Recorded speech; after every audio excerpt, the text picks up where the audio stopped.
নমস্কার বন্ধুরা, আশা করি সবাই ভালো আছেন। জ্যোতিষবিদ্যা অ্যাস্ট্রো বাংলা ইনসাইটে সবাইকে স্বাগতম। আমরা প্রতিদিনের মতো আজকের আপনাদের মাঝে নিয়ে এসেছি রাশিফল চক্র। আজকের আমাদের আলোচ্য বিষয় থাকবে 2025 সালে তুলা রাশি জাতক জাতিকাদের দু- তুলা রাশি জাতক জাতিকাদের ফেব্রুয়ারি মাসের ওই প্রথম 15 দিন, অর্থাৎ ওই 1 তারিখ থেকে 15 তারিখ পর্যন্ত তুলা রাশি জাতক জাতিকাদের সার্বিক ব্যবসার বিস্তারিত পূর্বাভাস সম্পর্কে আজকের আমি আপনাদের মাঝে আলোচনা করব। সো বন্ধুরা, আমার ভিডিওটি যদি আপনাদের শেষ পর্যন্ত দেখে ভালো লেগে থাকে তাহলে ভিডিওটিকে লাইক কমেন্ট করতে এবং শেয়ার করতে কেউ ভুলবেন না। সেই সাথে সাথে চ্যানেলটিকে সাবস্ক্রাইব করতে কেউ ভুলবেন না। তো চলুন বন্ধুরা, আমরা আমাদের আলোচ্য বিষয়ে চলে যাই। আমরা আজকের আমাদের এই আলোচ্য বিষয়ের ভিতরে তুলে ধরব ইতিবাচক দিক, সতর্কতামূলক দিক এবং যাবতীয় একটা উপদেশ আপনাদের মাঝে তুলে ধরব। বলা যাচ্ছে 2025 সালে ফেব্রুয়ারি মাসের ওই প্রথম 15 দিন, অর্থাৎ 1 তারিখ থেকে 15 তারিখ পর্যন্ত তুলা রাশি জাতকদের জন্য ব্যবসায়ের জন্য খুবই গুরুত্বপূর্ণ হতে চলেছে। এই সময়ে গ্রহগুলোর অবস্থান এবং ও প্রভাব আপনার ব্যবসায়িক কার্যক্রমকে ইতিবাচক এবং নেতিবাচক উভয় প্রভাব ফেলতে পারে। নিচে বিস্তারিত ওই যে ভিডিওতে আমি আলোচনা করছি। বলা যাচ্ছে ইতিবাচক দিক। ইতিবাচক দিকের ভিতরে আমি প্রথম আপনাদের মাঝে আলোচনা করব অর্থনৈতিক প্রভাব, অর্থাৎ অর্থনৈতিক প্রভাব কেমন চলছে। বলা যাচ্ছে ওই ফেব্রুয়ারি প্রথমার্ধে তুলা রাশির জাতকদের জন্য আর্থিক প্রবাহ মোটামুটি স্থিতিশীল থাকবে। নতুন যুক্তি চুক্তি, অংশীদারিত্ব বা লেনদেন থেকে লাভের সম্ভাবনা রয়েছে। যদি আপনি পূর্বে কোনো বিনিয়োগ করে থাকেন তবে তার থেকে ভালো মুনাফা আসার সম্ভাবনা প্রবল রূপে দেখা যাচ্ছে বন্ধুরা। এবার আসি আমি নতুন সুযোগে। ইতিবাচক দিকে নতুন সুযোগ কি বলছে এ বিষয়ে, ওই যে হলো ওই এই মাসে জাতক জাতিকাদের বলছে এই সময়ে ব্যবসার ক্ষেত্রে নতুন সুযোগ আসতে পারে। বিশেষ করে যারা সৃজনশীল কাজ, ফ্যাশন, সৌন্দর্য বা শিল্প সংক্রান্ত ব্যবসার সঙ্গে যুক্ত, তাদের জন্য সময়টি অত্যন্ত শুভ হতে পারে। কোনো বড় প্রকল্প হাতে নেওয়ার পরিকল্পনা থাকলে এই সময় তা শুরু করার উপযুক্ত সময় বলে বিবেচনা করা যাচ্ছে বন্ধুরা।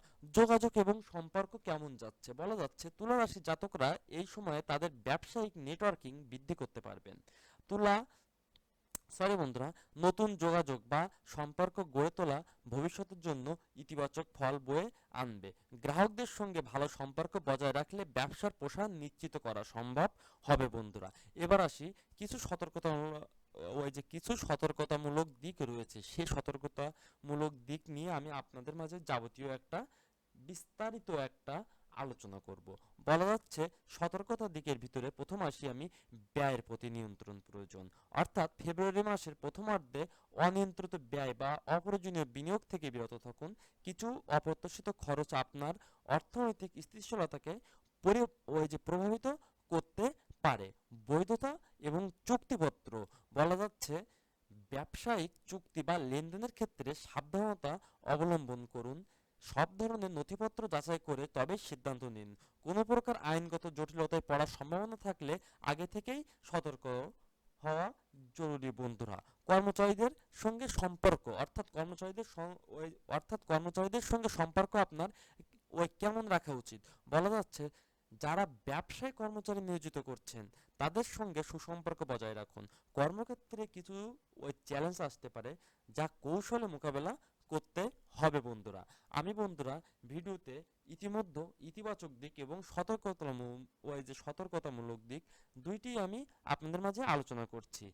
এবার আসি গ্রহগত দিক থেকে আমি কিছু আপনাদের উপদেশ দিব। বলা যাচ্ছে ও নতুন বিনিয়োগ করার আগে ও পূর্ণরূপে বিশ্লেষণ করুন। গ্রাহকদের সন্তুষ্টি বাড়াতে পণ্য বা সেবার মান উন্নত করার দিকে মনোযোগ দিন। ব্যবসায়িক দিক থেকে নিজের যোগাযোগের দক্ষতাকে কাজে লাগান। কোনো বড় সিদ্ধান্ত নিতে চাইলে পরিবারের সদস্য বা বিশ্বস্ত লোকের পরামর্শ গ্রহণ করুন বন্ধুরা।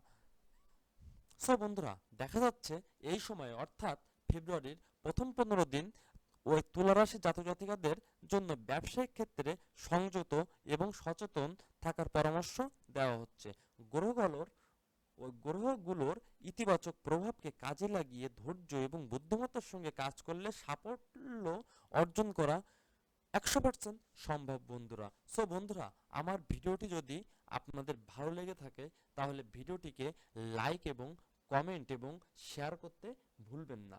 সেই সাথে সাথে আমার চ্যানেলটিকে সাবস্ক্রাইব করে প্রতিদিনের রাশিফলটি আপনি আমার এই চ্যানেলটি হলো জেনে নিন। সো বন্ধুরা, ধন্যবাদ বন্ধুরা, সবাই ভালো থাকবেন। নমস্কার বন্ধুরা।